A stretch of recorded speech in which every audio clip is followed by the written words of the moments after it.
Netflix, Amazon Prime, bientôt Disney, c'est vraiment la déferlante des géants américains sur nos écrans de télé, sur nos mobiles et sur nos tablettes.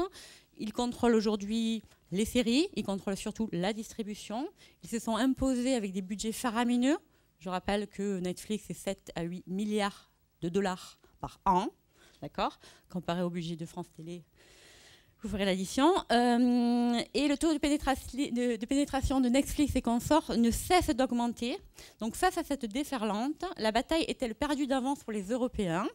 Est-ce que demain, toutes les séries que l'on verra, ce sont des séries estampillées Netflix? Est-ce que les séries locales, au contraire, ont leur place?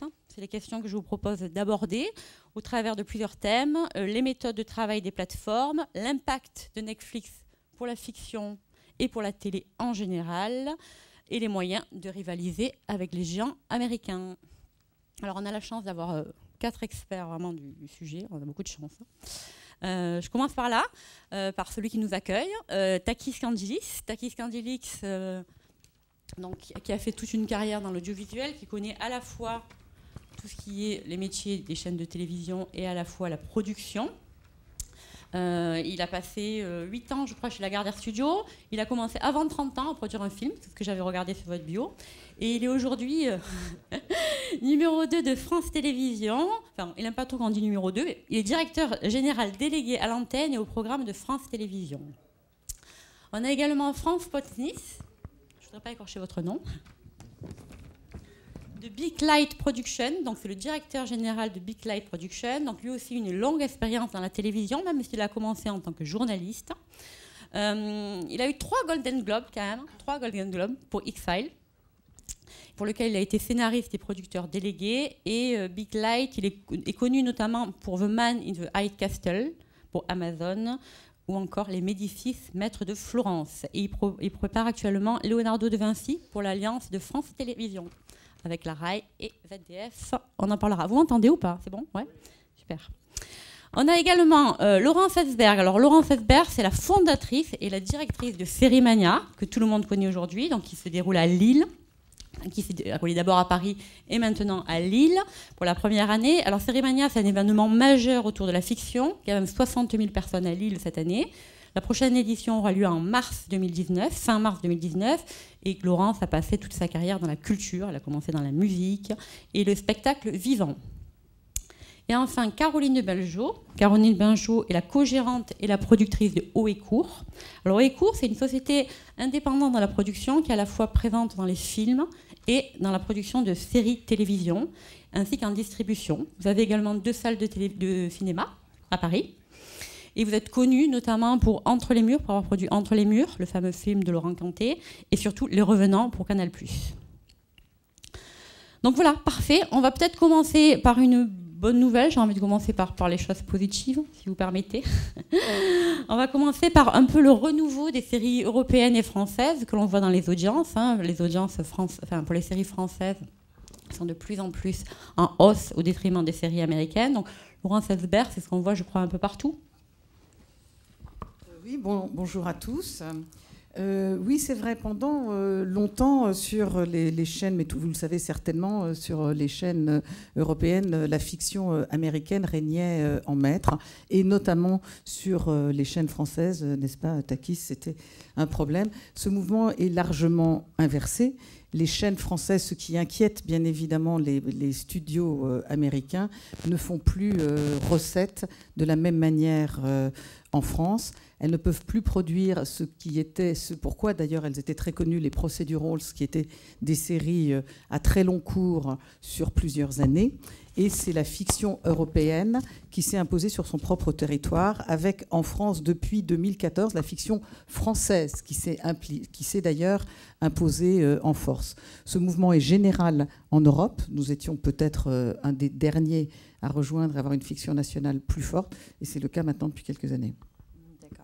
Mais est-ce que c'est suffisant, finalement? On se posait la question, est-ce que c'est suffisant? Parce que de plus en plus, un plébiscite pour les séries européennes et françaises, mais est-ce que c'est suffisant aujourd'hui pour rivaliser face aux Netflix, Amazon & Co? Et j'aimerais bien avoir votre avis, Caroline Benjot, sur ce thème.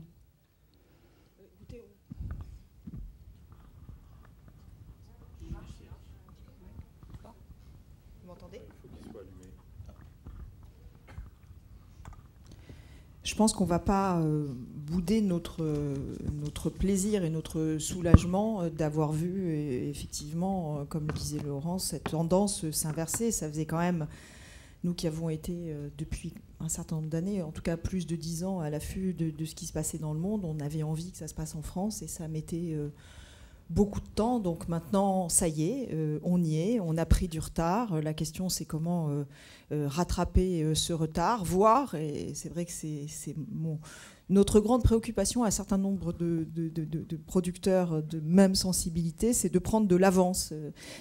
Comment va-t-on y parvenir? C'est une vraie question. On est en plein milieu d'une réflexion qui passe par la formation des scénaristes, qui passe par la prise de risque créative, qui est au centre des préoccupations et qui est un véritable casse-tête.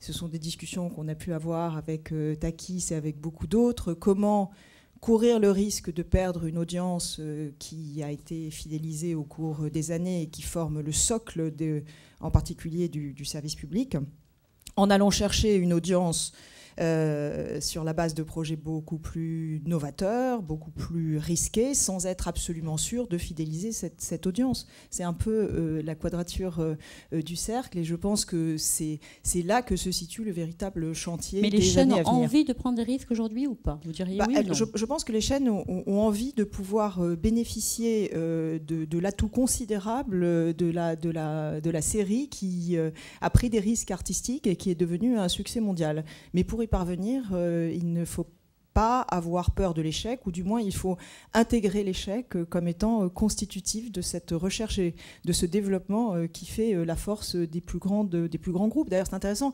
on parle des plateformes. Dans certaines de ces plateformes, je pense que c'était Apple qui disait « Moi, s'il n'y a pas un certain nombre d'échecs chaque année, j'estime que mes employés n'ont pas fait leur boulot, parce que ça veut dire qu'ils n'ont pas pris les risques nécessaires. » C'est intéressant de considérer que l'échec comme la base, comme ça, la pierre angulaire du renouvellement créatif. Donc c'est déjà très bien ce qui se passe en France maintenant, mais je pense qu'il faut aller encore plus loin. D'accord. Alors sur quoi on est bon finalement en Europe et en France? Sur quel type de série on est bon? En discutant avec vous pour préparer cette table ronde, vous me disiez finalement on n'est pas très bon sur l'analyse de notre société, toutes les deux. Alors, je donne la parole à Laurence Ellsberg. Bon, on va le faire certainement en partenariat. Voilà. Alors, d'abord, vous avez commencé à me dire, mais nous, on ne sait pas faire Game of Thrones. Je dis, oui, on ne sait pas faire Game of Thrones, mais ce n'est pas un problème qu'en Europe, parce que ce n'est pas le problème de la France, qu'en Europe, on ne sache pas faire Game of Thrones. D'abord, il y a un Game of Thrones. Il ne faut pas non plus exagérer la force de cette série. En plus, elle correspond à un univers qui est un univers totalement américain, avec des blockbusters d'action, d'anticipation et des moyens conséquents. Donc, une fois qu'on a enlevé ce périmètre-là et qu'on se dit c'est pas le problème de rivaliser avec Westworld, Game of Thrones, The Walking Dead, qui sont dans un univers très particulier qui n'est pas le nôtre, on a, et on va parler de l'Europe en général, des thèmes qui sont des thèmes extrêmement forts, des thèmes sur l'intime. Et j'avais, parce que vous m'aviez posé la question, du coup, j'ai préparé, j'ai fait mes anti-sèches sur l'intime, c'est-à-dire sur raconter quelle est notre société. Et j'ai essayé de prendre des exemples un peu partout en Europe. Je vais parler de The Split, par exemple, en Angleterre. J'ai les anti-sèches, parce qu'après, les producteurs, je ne sais jamais qui c'est, qui est une série de la BBC sur le divorce. Et qu'est-ce qu'on est dans l'intime. C'est la même chose que j'ai continué sur Apple Tree Yard. Apple Tree Yard, qui est une série aussi de la BBC, qui est sur une femme d'une cinquantaine d'années qui va avoir une passion pour un inconnu et une passion charnelle. Et jusqu'où elle va aller, elle va couvrir des actions de cet homme. Et on peut se dire, là, on est dans l'intime. Qu'est-ce qu'on ferait comme ça, par amour, par passion? En France, on peut prendre l'exemple de 3 fois Manon, par exemple, sur Arte, qui va parler là de succès de cette jeune fille adolescente, de ses difficultés. Donc on est dans l'intime et on est aussi sur les questions de société. Ride Upon the Storm, où on est pasteur de père en fils, par exemple, où on se pose des questions sur la foi, avec un pasteur qui en plus a des problèmes de boisson, dont le fils part soldat. Donc on va interroger à chaque fois les rouages de notre société. Je peux parler de Four Blocks, parce que les Allemands, ça c'est une série allemande de la TNT, qui beaucoup interrogent leur passé, et eux, ils vont interroger leur société. leur société allemande à travers des groupes pas terroristes, mais des groupes mafieux d'origine turque ou musulmane. Donc ça, c'est des spécificités. Je peux parler de Gomorrah, je pourrais en parler comme ça de beaucoup d'autres. Je pourrais parler de Borgen, où on va tous s'intéresser à la vie du Premier ministre du Danemark. Donc les spécificités européennes, elles sont là. Elles sont sur l'interrogation sur notre société, sur l'intime. Et pour répondre à votre question, et ça on en a souvent parlé, encore une fois avec Takis, chaque fois on va faire référence à Takis, c'est là où on a un point faible en France, on sait s'interroger sur l'intime, on ne sait pas s'interroger sur notre société. Et ça, il faut qu'on passe le pas. Pourquoi ? Parce qu'on se rend compte que le public, je vais prendre d'autres exemples qui ne sont pas tirés de la série forcément, mais qui sont tirés de l'unitaire, de la fiction. On a vu le succès de l'Emprise, on a vu le succès récemment, et je ne me souviens plus du titre de ce jeune homme. Jacqueline Sauvage. Voilà, Jacqueline Sauvage, etc. Donc on peut aussi s'intéresser à notre société, et il faut que la fiction, je reprends ce que dit Caroline, prenne ces risques-là. Je sais, on a longuement parlé que, bien évidemment, France Télévisions a envie de ce passage-là. Il faut simplement qu'on passe à l'acte, parce que pour le coup, là, on a un retard français. D'accord. Vous allez dire quelque chose, non ? Oui, moi je reviendrai bien sur ce qu'a dit Caroline, c'est-à-dire sur la prise de risque. En fait, avec la télévision telle qu'elle a existé jusqu'à aujourd'hui, telle qu'elle existe encore, on a un espèce de juge de paix qui s'appelle le 4 ans et plus. Or, le 4 ans et plus, aujourd'hui, représente quelque chose de beaucoup plus resserré qu'un public de 4 ans à 100 ans. La moyenne dans la télévision, c'est que, dans la télévision en général, c'est que 62% des auditeurs ont 50 ans et plus. Et à France Télévisions, malheureusement, c'est encore plus fort que ça, puisqu'on a 78% de notre auditoire qui a 50 ans et plus. Donc, si on continue avec ce juge de paix du 4 ans et plus, on ne contente pas nos publics. Et nous, services publics, nous avons des missions. Une mission, évidemment, est de toucher notre public, mais aussi de toucher tous les publics. C'est pour ça, d'ailleurs, que nous changeons complètement notre organisation et nous mettons les publics au centre.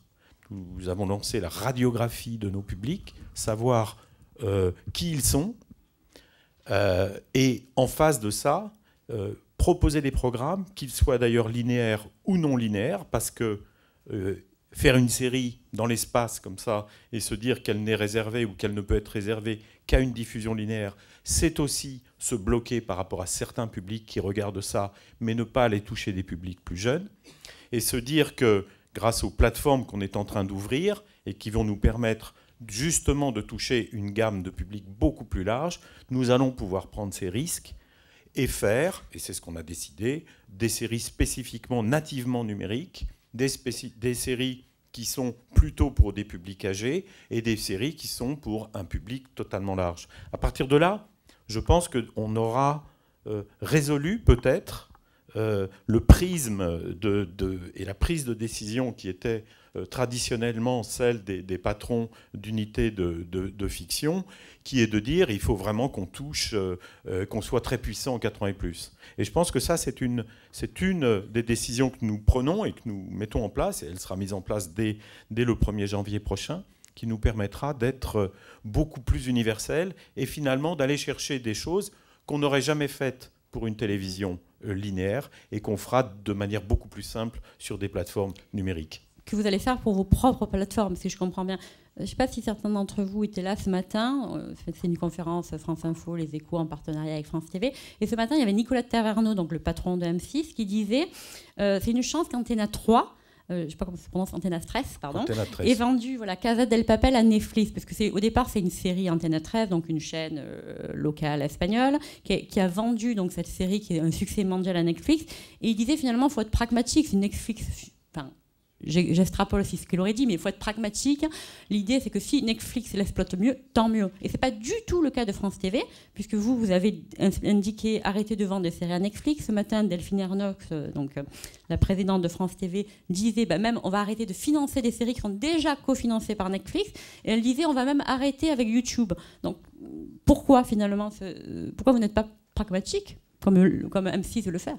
Parce que je pense que nos concurrents ne sont plus les chaînes privées ou les chaînes de pay TV locales, mais notre concurrent, c'est Netflix. Si on prend par exemple la part de marché de Netflix qui est calculée, elle n'est pas calculée en France, elle le sera bientôt, mais elle l'est par exemple en Suède.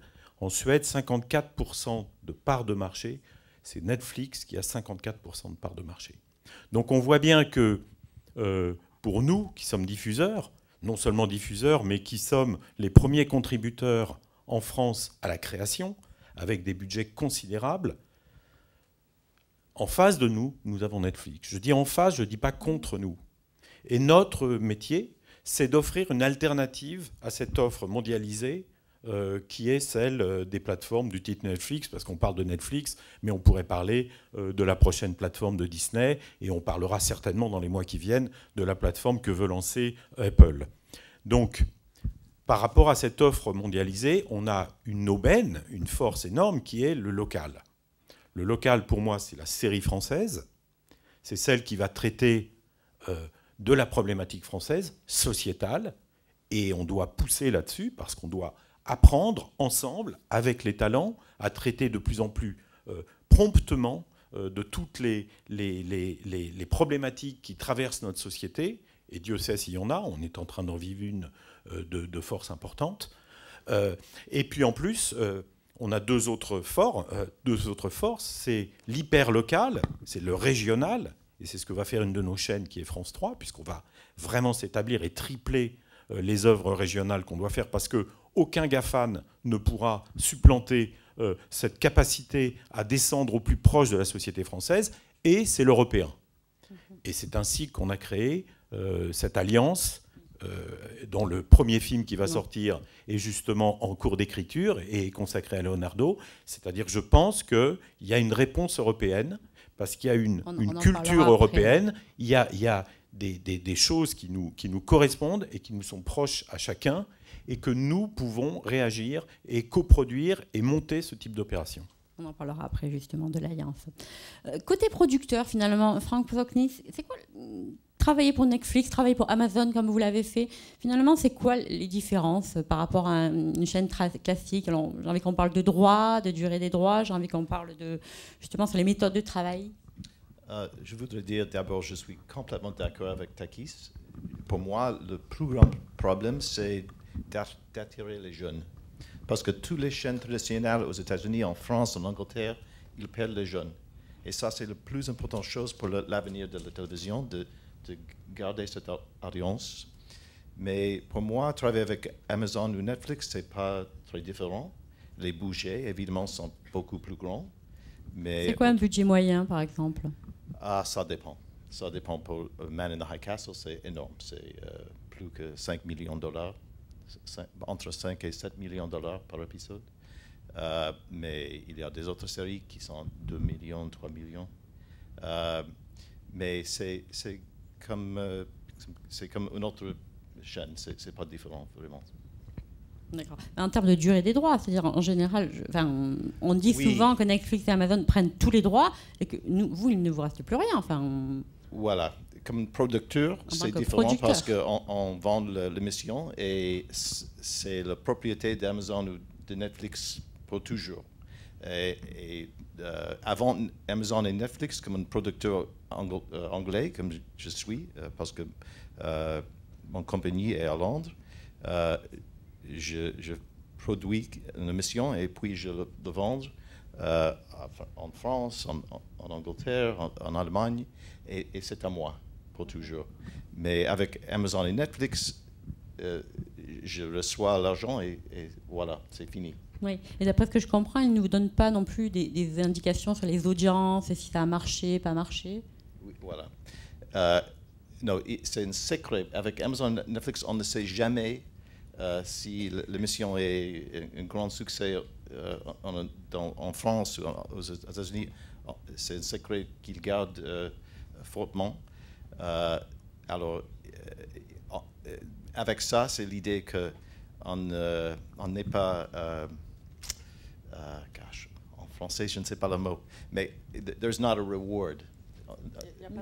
Voilà, pour un succès. C'est le même prix, même si c'est un grand succès ou non, c'est la même récompense. Ce qui est frustrant? Oui. Oui, mais il y a les autres avantages. les grands budgets, voilà.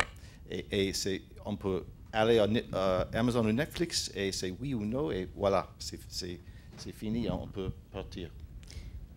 Vous alliez ajouter quelque chose, je vous en prie. Je peux peut-être rajouter que, puisque c'était une partie de la question que j'ai peut-être pas traitée, c'est que, et la BBC l'a fait il y a quelque temps, et nous-mêmes nous l'avons fait au début de Netflix, on a ou produit des œuvres qui ont été diffusées sur Netflix, ou la BBC par exemple a coproduit avec Netflix des œuvres. Netflix d'ailleurs est venu nous demander de coproduire certaines deuxième saisons ou troisième saisons de séries que nous avions lancées et de partager avec nous les risques financiers, et nous avons refusé. Nous avons refusé parce que nous devons être maîtres à bord de nos diffusions. C'est tout simple. Et nous ne pouvons imaginer de partager, c'est d'ailleurs et malheureusement le cas sur certaines des séries, où après une diffusion, 7 jours après, elles sont sur Netflix, et elles sont d'ailleurs revendiquées dans le monde comme un original Netflix, ce qui est évidemment absolument pas le cas dans ces cas-là. Casa del Papel est une production, en tout cas pour sa première saison, profondément et uniquement produite par Antena 13, et ça devient un succès phénoménal par Netflix. Certes, si c'était resté à Antena 13, la force marketing n'aurait certainement pas vendu cette œuvre dans le monde entier, mais il y a une limite à l'appropriation, à mon avis, de ces œuvres, tant pour les auteurs, les talents, que pour les producteurs ou les diffuseurs qui les ont créées. Ce que je voulais juste dire sur YouTube, YouTube, pour nous, c'est la même chose. On se retrouve souvent avec des œuvres qui se retrouvent intégralement, gratuitement sur YouTube, et finalement, la publicité se fait sur le dos de ces œuvres, et ces multinationales gagnent énormément d'argent sur le dos d'œuvres qui ont été fabriquées finalement avec l'argent des contribuables français, etc., etc. Donc on se servira à partir d'aujourd'hui des réseaux sociaux pour ramener des gens à nos propres plateformes et pour que nos propres plateformes aient de la puissance, de la profondeur et soient des alternatives à la consommation des images que nous produisons. Pour la petite histoire, ce matin, Delphine Ernotte disait ce qui nous verse YouTube, c'est du pourboire. Voilà, je vous en prie. En fait, moi, j'avais une question pour aller dans ton sens sur les plateformes où toutes les chaînes, enfin, où 10% peut arriver Netflix, Originals, et ou La Menthe, enfin, il y en a plein comme ça. Mais est-ce qu'en fait, et ça, je pense que les diffuseurs ne l'ont pas vu au départ quand ils l'ont accepté, mais est-ce qu'il n'y aurait pas un moyen de... Parce que la lutte frontale contre les plateformes, elle est quand même très compliquée, sauf s'il y a alliance. Et justement, l'alliance, c'est une forme intéressante de ce que vous faites. Mais est-ce qu'il n'y aurait pas moyen de récupérer déjà une forme de collaboration si tous les diffuseurs européens disaient le minimum pour collaborer avec Netflix, c'est que nous restions maîtres de notre marketing et qu'elle n'apparaisse plus comme Netflix Original. C'est-à-dire, moi, je me suis toujours posé la question, pourquoi vous n'arriviez pas à une alliance, déjà française et internationale, pour dire, OK, peut-être qu'il y en a qui veulent collaborer avec Netflix, mais on ne collabore plus sous la marque Netflix Original. Parce que ce ne sont pas les chaînes qui collaborent avec Netflix, mais les producteurs. Et d'ailleurs, si un producteur vient me voir et me dit, tu as 100% des droits français, et le reste, je le vends à Netflix pour avoir une diffusion mondiale, je n'y vois pas d'inconvénient. Mais sur mon propre territoire, nous souhaitons être maîtres à bord de notre territoire, maîtres de la manière dont nos œuvres vont être distribuées. Est-ce qu'on fait par exemple des previews ? À quand apparaît la première diffusion linéaire ? Qu'est-ce qu'on fait du replay et combien de temps on reste en replay ? Et éventuellement, est-ce que, et c'est ce qu'on essaye de monter avec TF1 et M6 autour de Salto, à quel moment on a nous-mêmes une propre plateforme SVOD qui sera une plateforme qui délivrera des œuvres françaises et qui nous permettra d'exister aussi avec nos propres contenus. Moi, je peux... voilà, mais... Enfin, moi, je voulais...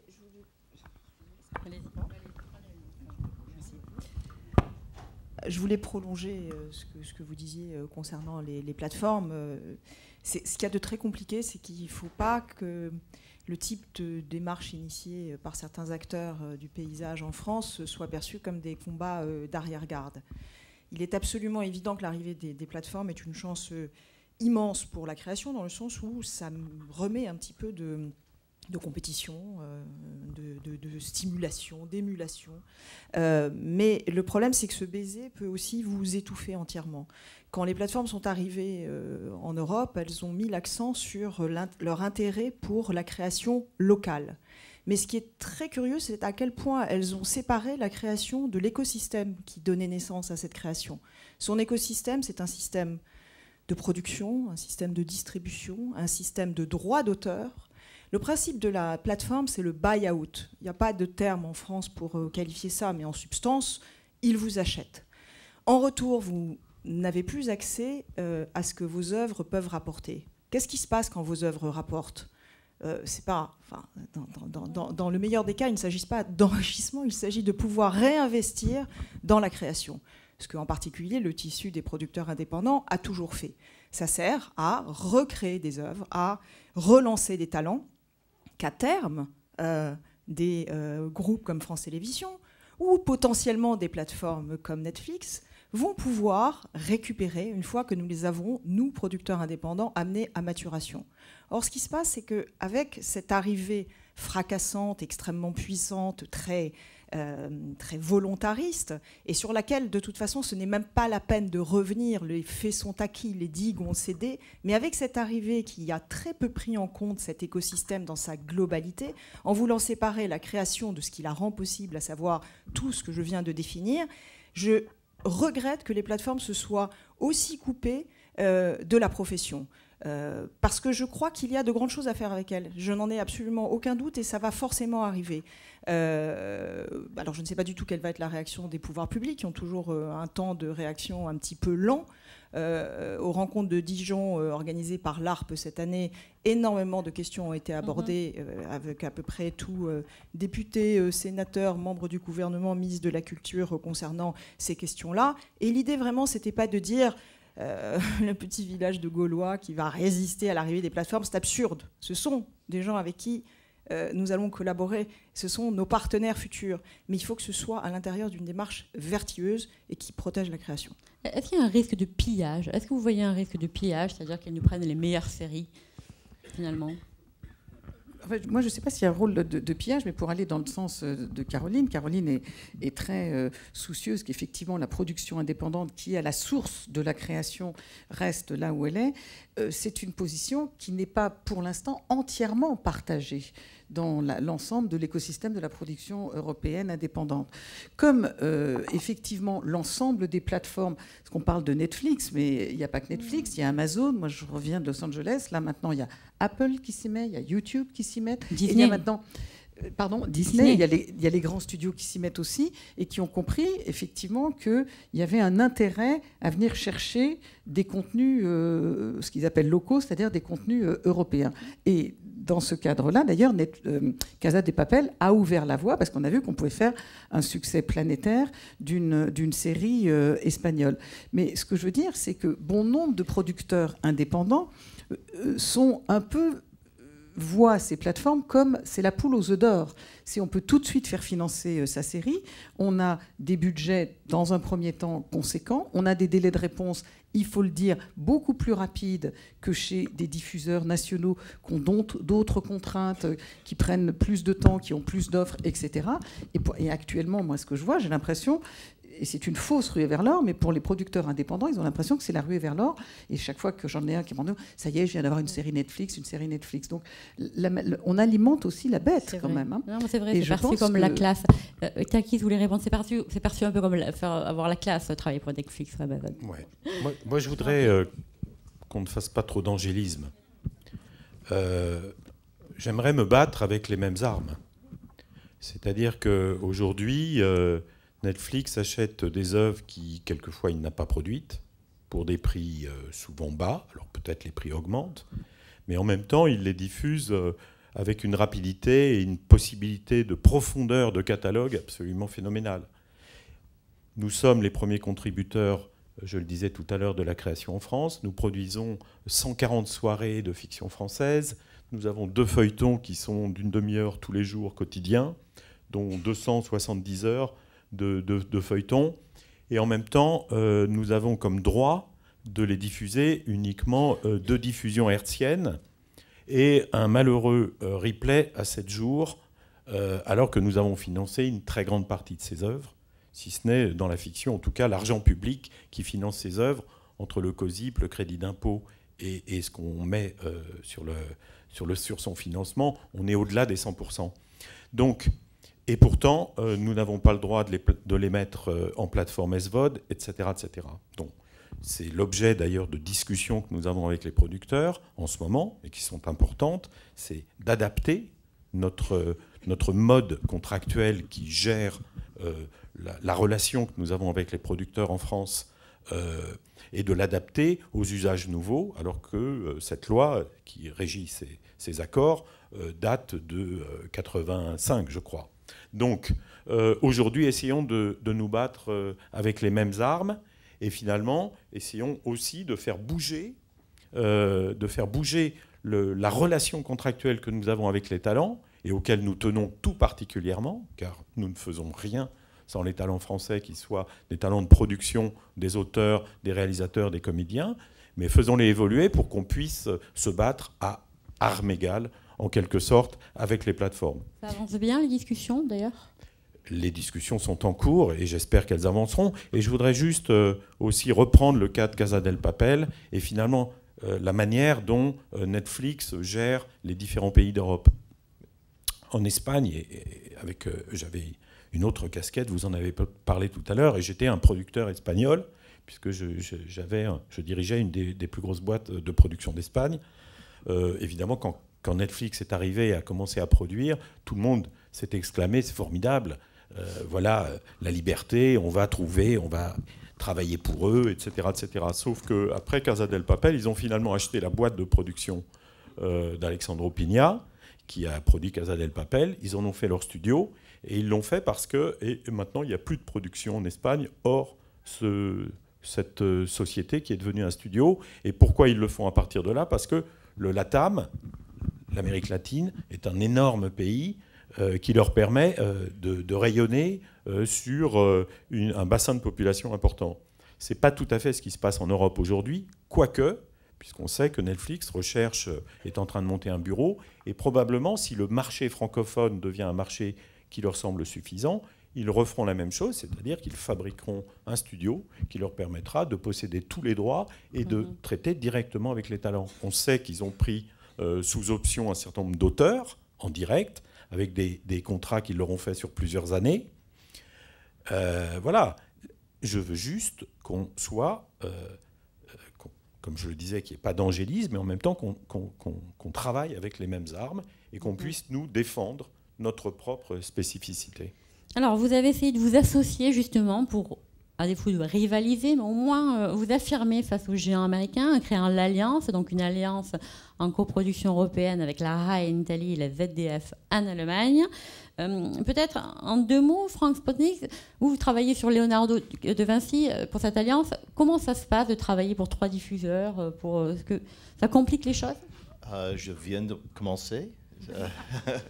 Mais c'est bien, parce que Rai est le premier, et je parle plus souvent avec Rai, et il parle avec les autres partenaires, mais on verra.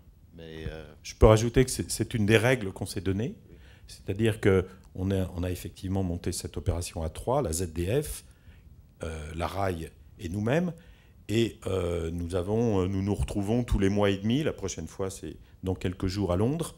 Nous nous retrouvons tous les mois et demi, 2 mois, nous parlons de projets, et en fait c'est un club où on évoque des projets, et l'un peut dire « moi ça m'intéresse » ou « moi ça ne m'intéresse pas ». En tout cas, il y a une chose qui est sûre, c'est que quand un pays est leader sur un projet, il est le seul interlocuteur du producteur et des talents, parce qu'autrement ça devient une cacophonie. J'ai moi-même été producteur de nombreuses séries internationales, et j'ai vécu une catastrophe financière et éditoriale sur une coproduction à 3 pays, ça s'appelait Transporteur, et c'était entre la France, M6, le Canada et les États-Unis, et ça a été un cauchemar, et tout le monde a perdu beaucoup d'argent, et en fait on a livré une série qui n'était pas bonne. Pourquoi? Parce que c'était mal organisé? Parce que finalement, quand vous êtes 3 diffuseurs, chacun va tirer vers lui ce qui lui semble être le mieux, va douter du jugement des 2 autres pays, Et le producteur, en l'occurrence c'était moi, se trouve écartelé constamment par des demandes à n'en plus finir, qui sont souvent différentes et qui vous imposent à prendre des mauvais choix. Donc, dans le cas de l'Alliance, effectivement, nous avons, c'est un projet piloté par la RAI, et c'est la RAI qui va, et avec laquelle on dialogue. Par contre, nous lançons un autre projet avec la ZDF, où c'est nous-mêmes qui sommes les leaders, qui va commencer à se tourner en début d'année prochaine, qui s'appelle Mirage. Et là, dans ce cas-là, c'est nous qui travaillons avec les auteurs et qui rendons compte à notre partenaire allemand de l'avancée des travaux. Mais je pense que ça, c'est une des clés essentielles du travail.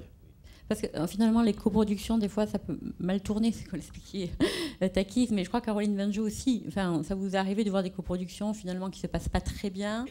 Moi, personnellement, ça ne m'avait pas arrivé, j'ai eu cette chance-là, mais c'est un petit peu effectivement le danger, parce que alors, désolé, je vais reprendre l'exemple du cinéma, mais il est très instructif. Le Centre national de la cinématographie a depuis des années établi un système de traité de coproduction avec le monde entier. L'argent de la France a irrigué le cinéma d'auteur mondial au Festival de Cannes cette année, et les années précédentes ne déparaient pas. Il y avait près de 80% des films qui avaient été directement et indirectement financés par la France, et s'ils étaient arrivés là, c'était évidemment des œuvres de qualité. Et je trouve que l'exemple du cinéma devrait vraiment être pris par la France, parce que là, on parlait de l'avance qu'on pourrait prendre. Il y a quelque chose qu'on a fait très bien, c'est ça. On a pu travailler avec des producteurs du monde entier autour d'œuvres qui étaient très spécifiques. Et ces œuvres-là, généralement, ce n'était pas on a de l'argent et on décide qu'est-ce qu'on va pouvoir financer avec ça. C'était plutôt on a un scénario, on a un auteur, quels sont les partenaires qu'on va pouvoir trouver et qui vont pouvoir aller dans le même sens. C'est pas seulement une question de pays, c'est une question à l'intérieur du pays d'un type de production, d'un type d'approche. Je sais que nous, personnellement, que ce soit en télé, on a en ce moment 3 coproductions internationales, ou en cinéma, on ne travaille jamais avec les mêmes personnes. C'est le projet qui va déterminer ça. Donc moi, mon souci, c'est plutôt effectivement qu'on parte de l'œuvre pour monter les coproductions et pas le contraire. À partir de l'idée. C'est ce que vous essayez de faire, j'imagine. De toute façon, ce sont des idées qui nous sont amenées, des producteurs indépendants qui amènent un projet à un des pays et que nous proposons, si nous y croyons bien sûr, et si nous souhaitons l'accompagner, nous y croyons pour le proposer à nos partenaires. Maintenant, nous ne faisons pas que travailler avec l'Alliance, nous sommes évidemment ouverts à tout type de coproduction, et nous le faisons avec d'autres. Et en ce moment, nous avons 6 projets à différents stades de développement qui sont en train de se faire sur le mode de la coproduction internationale, et nous aurons d'autres projets. Aujourd'hui, on voit à peu près que, là aussi, pour rivaliser avec les budgets que peuvent mettre les plateformes, Franck parlait d'un budget de 4 à 7 millions de dollars par épisode. Je parlais avec un des patrons de Netflix il y a peu, la semaine dernière, et il nous annonçait qu'il produisait 30 séries à 10 millions de dollars l'épisode. Donc on parle bien de 300 millions de dollars, de 3 milliards de dollars, pardon. Donc on est dans des échelles qui sont absolument incroyables. Donc ces 30 séries à 10 millions de dollars l'épisode sont des séries qui doivent marcher mondialement, et après, ils ont des approches plus locales où ils peuvent se prendre des risques sur des géographies et des pays et des langues. Mais donc nous ne pouvons pas rivaliser avec ça. Par contre, sur des budgets moindres, il est sûr qu'aujourd'hui, il y a un éveil des diffuseurs européens, et notamment des diffuseurs publics, qui discutent entre eux pour se dire qu'est-ce qu'on peut faire entre nous. Et ça, c'est un pas incroyable, parce que, y compris avec l'Italie, qui est quelqu'un avec lequel il y a eu beaucoup de coproductions, mais c'était souvent des coproductions fabriquées de toutes pièces, avec des échanges. Je te prends une coproduction, mais tu me reprends mon film, et je te l'achète et tu me le revends. Aujourd'hui, l'Italie est complètement ouverte à lancer quelques projets qui soient des réelles coproductions, où ils prennent des risques à nos côtés sur des sujets qui ne soient pas 100% concernants pour l'Italie. On a 2-3 projets de ce type qui seront, et notamment sur des genres qu'il est difficile de se payer, comme l'anticipation ou la science-fiction. Ce sont des sujets qu'on peut traiter via ce biais-là et qui sont évidemment qui nécessitent d'avoir des budgets plus importants.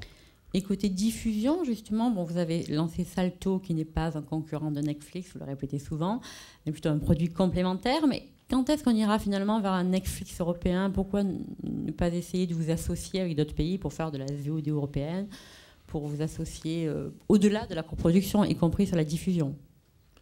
Peut-être, je réponds en 2 mots, c'est que chacun des pays ont des droits différents sur les œuvres qu'ils produisent ou coproduisent. Si vous allez en Allemagne, les Allemands, les producteurs allemands cèdent aux diffuseurs allemands des droits beaucoup plus longs, et d'ailleurs multi-supports, en tout cas, alors que nous travaillons sur des droits qui nous sont cédés par les producteurs entre 36 et 42 mois, et comme je le disais tout à l'heure, 2 à 3 diffusions hertziennes linéaires. La SVT achète des droits, mais sur une durée elle aussi plus longue. La NRK en Norvège achète des droits sur une durée d'une dizaine d'années, et elle a entièrement le droit de faire ce qu'elle veut avec l'œuvre qu'elle a produite. Donc, si vous voulez, c'est très compliqué de s'allier sur une plateforme commune, alors que finalement, les droits qu'on possède sur les œuvres sont tous un petit peu différents. Maintenant, il y a une volonté, effectivement, de se dire, plutôt que, et ça c'est des discussions qu'on a entre diffuseurs européens, plutôt que une œuvre française qui est faite et qui serait achetée par Netflix et qui serait diffusée, ou plutôt par Amazon en Allemagne, puisque c'est Amazon qui est leader, qui serait diffusée en Allemagne, ils disent, est-ce qu'on ne pourrait pas acquérir ces droits en amont avec vous pour une somme qui permettrait juste de participer à la production? Voilà. Je pense que ce type de discussion fait son chemin, et probablement dans les mois, années qui viennent, on trouvera des solutions communes. C'est-à-dire préfinancer des fictions en amont à plusieurs. Oui. Ou les coproduire. Vous pensez que ça serait la solution? C'est indispensable, moi, je pense. Je vais dans le sens de Takis. Les budgets américains sont tellement importants qu'aucune production nationale, aucun producteur, diffuseur national ne peut rentrer en compétition. Donc seule effectivement une agrégation de financement européen peut y parvenir. Et donc il faut, malgré les questions de droit, moi je vais dans son sens, les mécanismes européens de coproduction, de multidiffusion, forcément quand même de plateformes européennes, il faudra y venir. Je ne pense pas que les plateformes nationales suffisent, sauf sur les marchés locaux. Mais est-ce qu'à un moment, France Télévisions, ça suffira pour rentabiliser les productions de France Télévisions, de se dire on fait de la production française locale pour le marché domestique? C'est la limite quand même de l'exercice. Je voudrais revenir une dernière fois sur les fameuses plateformes. C'est aussi leur force marketing. On a beaucoup parlé de Casa del Papel. On pourrait parler de Fauda. Fauda, c'est une production israélienne qui a été d'ailleurs, que nous, on a fait découvrir à Sérimania. Donc un budget d'une production israélienne, c'est quand même 700 000 € maximum l'épisode. Elle a une... en l'occurrence, oui, la série. Excusez-moi, la série. Donc on parle de 700 000 € la série. Elle a été un très gros succès en Israël, mais pour des raisons, d'abord parce qu'elle est très bonne, mais aussi pour des raisons politiques. C'était la première fois qu'il y avait une série en prime time qui parlait à la fois moitié arabe, moitié hébreu, et qui montrait la vie des deux côtés. Et elle a été reprise par Netflix dans son format original, alors que sur Casa del Papel, ils ont remonté pour faire dans 90 minutes des 45 minutes, et c'est devenu un succès planétaire. Après, pour faire, du coup, ils se sont emparés pour faire eux-mêmes une deuxième saison, laissant de côté, là je rejoins Caroline Benjo, les producteurs initiaux. Du coup, la série est moins bonne, la saison 2 est moins bonne, et elle a vraisemblablement moins de succès, notamment en Israël. Mais ce qu'il ne faut pas négliger, c'est la force du marketing de Netflix. Et là, on n'est plus dans les budgets. C'est qu'à un moment, on est sur... un mastodonte, une force d'appel pour le public qui se dit, devant la totalité de l'offre à ma disposition, et le public a beaucoup d'offres, il y a, je sais, quelque chose qui me coûte pas cher, dont il entend comme une ritournelle la marque seriner partout. La preuve, nous, on a dû dire 10 fois Netflix, juste dans cette conversation. Il se dit, je vais là, ça me coûte 13 €, je ne sais plus combien exactement, 14 € par mois, et j'ai accès à énormément de séries. Puis après, la plateforme vous pousse des contenus. Ceux qui ne sont pas poussés, vous ne les verrez jamais, mais vous pousse des contenus. Et du coup, à un moment, c'est aussi, indépendamment des financements Takis et de tout ce que vous mettez, c'est comment on lutte contre ce marketing. C'est impressionnant. C'est-à-dire, moi, j'ai assisté à beaucoup de conférences aujourd'hui cette journée. Le mot de Netflix a été prononcé sans cesse, et pourtant, Netflix n'était pas là. C'est ça qui est acheté génial, c'est qu'on a fait leur pub toute la journée. Faire marcher, ça va. Voilà, c'est bon. Non, mais en plus de ça, Netflix n'est pas la seule plateforme. Ce qui est intéressant, c'est qu'il y a une vraie compétition entre ces plateformes, compétition qui va s'accroître considérablement, puisque effectivement, tout le système hollywoodien étant sur le point de basculer, il y a un énorme phénomène de concentration qui est en train de se produire, qui inquiète d'ailleurs les acteurs du système là-bas. Il s'avère qu'on était ensemble aux États-Unis, enfin, on s'est recroisés là-bas avec Laurence, et on a pu constater dans nos rendez-vous différents que le souci était identique, mais que dans cette émulation, il y a des choses intéressantes aussi. C'est-à-dire que moi, je me suis retrouvée avec une plateforme que je ne citerai pas, mais qui me disait, vous savez, nous, on est algorithme free. C'est-à-dire qu'il n'y a pas d'algorithme chez nous. Vous venez nous voir, c'est nous. Vous avez des êtres de chair et de sang en face de vous. Donc on sent bien qu'entre eux, ils utilisent ces arguments-là pour faire valoir leur modèle plus classique, plus traditionnel, plus adapté à l'Europe. Et que c'est évidemment toujours assez amusant à la fois d'observer ça et de pouvoir aussi en bénéficier en faisant de votre côté jouer le jeu de la concurrence. Moi, je voudrais aussi rajouter une chose, c'est reparler du public. Finalement, le public, j'en parlais tout à l'heure, qui se met devant sa télévision et qui attend doctement qu'une œuvre lui soit projetée à une heure donnée, ce petit s'amenuise. Et la force des plateformes, c'est évidemment d'avoir des programmes qui puissent être regardés à tout moment, sur tout support, et de la manière qu'on veut, en itinérance, etc., etc. Donc, notre métier est en train d'évoluer et doit évoluer pour correspondre à ces nouveaux usages. Et c'est impératif. Et ça tient évidemment à la puissance de Netflix, mais ça peut aussi tenir à la puissance et au changement de méthode de diffusion que nous avons, comment on va faire évoluer notre modèle, qui est un modèle purement linéaire, depuis des années, et dont on s'est généralement servi de l'Internet, j'appelle ça à dessein, l'Internet uniquement pour faire des choses autour, mais jamais ou ramener du public ou concevoir des projets qui puissent être réellement consommés et diffusés sur des supports qui ne sont pas ceux auxquels le jeune public est habitué. Donc c'est cette révolution pour nous, diffuseurs, c'est nous ouvrir et devenir un réel diffuseur numérique, c'est-à-dire quelqu'un qui a des chaînes linéaires, mais aussi des plateformes numériques, et qui a aussi des plateformes qui soient des plateformes de consommation vidéo du type Salto, et puis d'autres qui font du replay ou qui font du live. Je veux dire, il faut que nos outils de diffusion soient complètement en phase avec les nouveaux usages pour qu'on soit aussi performant. Ça ne tient pas uniquement à « je suis une plateforme américaine » ou « je suis un diffuseur français ». On est d'accord.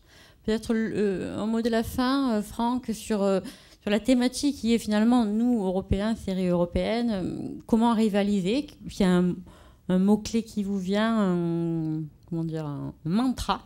Pour moi, malgré tout, c'est un bon moment pour les Européens parce que tout va changer et ça va être mieux. Je suis absolument convaincu que dans l'avenir, il y aura les émissions meilleures, plus internationales, et après une longue période où les choses étaient les mêmes, rien ne change. Beaucoup va changer dans les années qui viennent, et ça, c'est une bonne nouvelle. Profiter des opportunités, peut-être en mantra également. Vous aviez... J'aimerais beaucoup partager l'optimisme, mais en fait, de Franck. Ce que je sais, c'est qu'effectivement, l'ensemble du système américain est en pleine évolution. et qu'on a beaucoup parlé des plateformes, les studios aussi bougent. Je pense que la diversité des plateformes est peut-être une chance. Là, je vous rejoins pour la création européenne. C'est l'arrivée de très très gros acteurs qui sont encore des acteurs américains, mais qui vont permettre quand même de rééquilibrer, ça serait déjà ça, de rééquilibrer vis-à-vis de l'offre des plateformes dominantes que sont surtout Netflix et moindre Amazon. Après, un mot-clé, c'est quand même la créativité européenne qu'il faut garder. C'est de se dire comment on préserve la créativité européenne, parce que lorsque les Américains viennent ici, c'est ça qu'ils viennent chercher, en fait. Caroline Menjo, peut-être, si vous aviez également une ligne de conduite à tenir. C'est toujours la même, c'est remettre la création au centre de tout le dispositif. Il faut savoir aussi que si on se bouge enfin le cul, pardonnez-moi l'expression, c'est aussi parce que quand ces mastodontes sont arrivés, on a commencé à avoir peur et on a commencé à se dire on risque de perdre beaucoup de choses. C'est peut-être pas, et là je reviendrai sur ce que disait Franck, c'est peut-être pas une mauvaise chose qu'il y ait une piqûre de rappel violente et qu'on soit obligé de se bouger. Il y a énormément de jeunes scénaristes, de jeunes talents qui sont en train d'émerger, qui ont besoin qu'on les soutienne, qui ont besoin qu'on les écoute. J'étais vraiment déprimée ce matin quand j'ai entendu Kerry James sur France Inter dire que le film qu'il vient de tourner, il n'a pu le tourner que grâce à Netflix parce qu'aucune chaîne française n'a voulu le prendre. Et bien ça ne me fait pas plaisir. Et si ça pouvait changer et les jeunes créateurs français pouvaient être enfin soutenus, ça changerait un petit peu. C'est parfait, je vous remercie beaucoup. On a peut-être le temps d'une question ou deux questions avant la table ronde suivante. Oui, monsieur. Vous avez un micro ou vous levez ? Merci.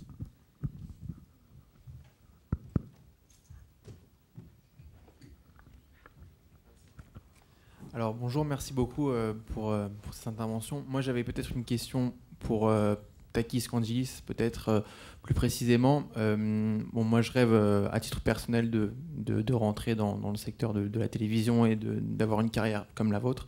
J'aimerais savoir si je suis jeune, j'aimerais savoir si dans 20 ans ou dans 30 ans, vous pensez que la télévision va encore exister.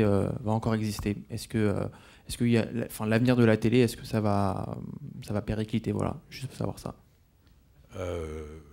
Tout dépend qu'est-ce qu'on entend par télévision. J'ai envie de vous dire, ce qui restera évidemment, c'est l'avenir des contenus. Voilà. Alors après, vous dire que dans 20 ans ou 30 ans, ces contenus seront diffusés de manière linéaire ou exclusivement numérique, franchement, qui pouvait savoir il y a 5 ans que Netflix prendrait la place qu'elle a prise aujourd'hui ? Qui pourrait savoir que cet outil qui a 10 ou 12 ans allait révolutionner au plus profond non seulement nos usages, mais aussi les structures de nos familles, les structures de la société. Donc je pense qu'il y aura énormément de nouveautés technologiques qui bougeront et qui feront bouger les lignes. Maintenant, et je reprends ce qu'a dit Caroline, d'abord et avant tout la création, d'abord et avant tout les talents, d'abord et avant tout les moyens de disposer, de donner des moyens à ces talents pour qu'ils s'expriment et créent des contenus sous quelque forme que ce soit qui puissent être diffusés largement. C'est une belle réponse. D'autres questions ?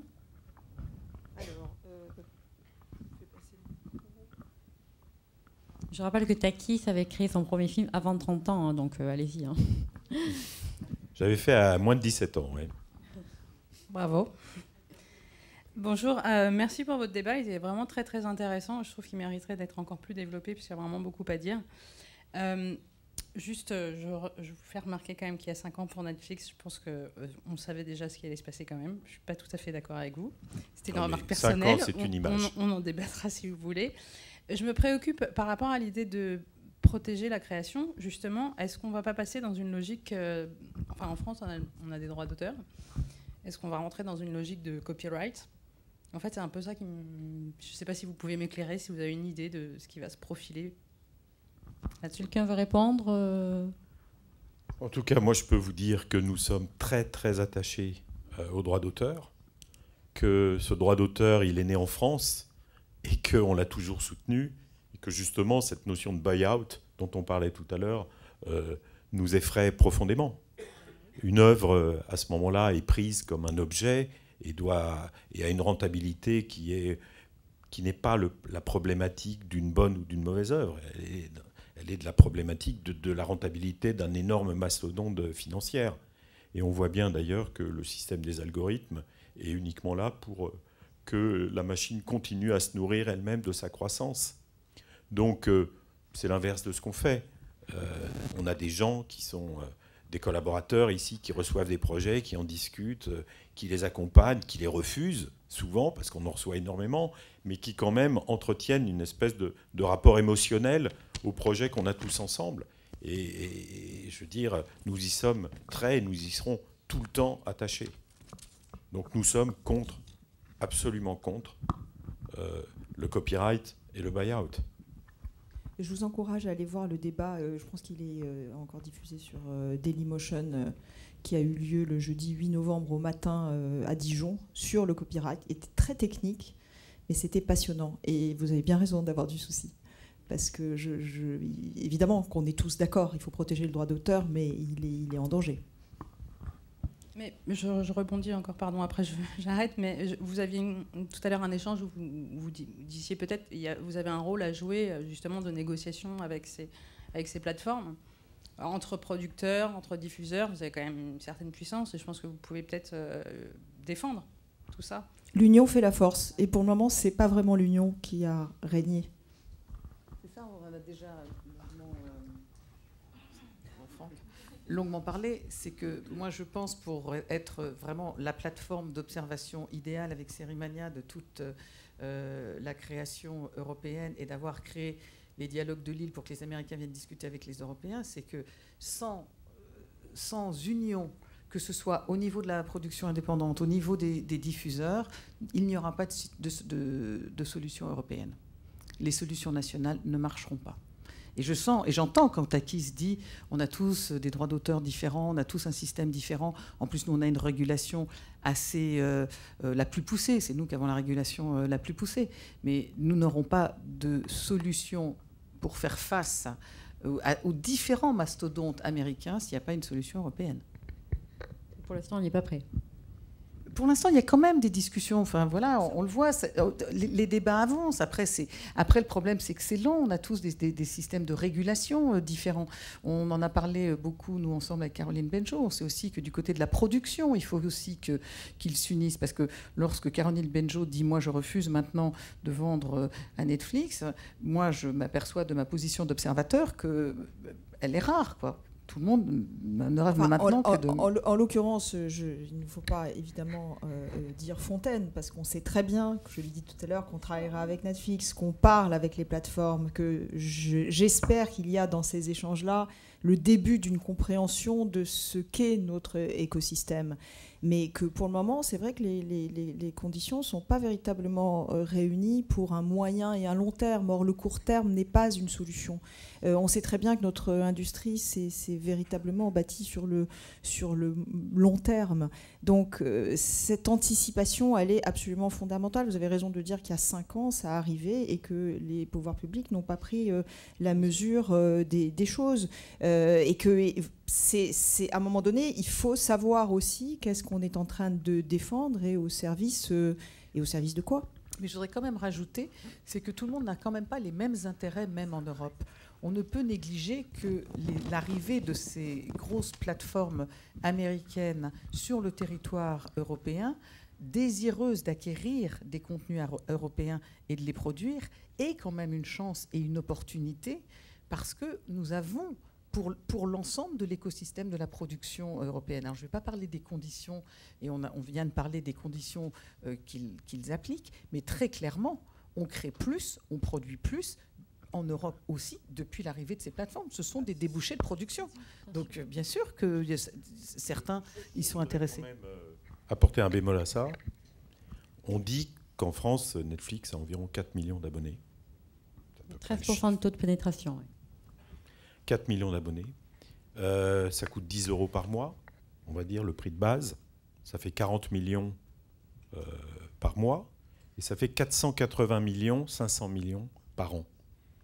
Or, ces 500 millions ne sont absolument pas redistribués, ne sont pas Il n'y a aucun quota sur ces 500 millions. Et d'ailleurs, si on voit en quelques années, si on additionne, pas ces 500 millions, mais si on met un ratio de montée comme ça, on s'aperçoit qu'ils ont dû gagner certainement plus d'1 milliard en France et qu'ils ont investi à ce jour, alors ils sont en tournage de plusieurs séries, mais qu'ils ont investi à ce jour sur quelques documentaires et une série française que l'on a vue avec une deuxième saison qu'on n'a d'ailleurs jamais vue.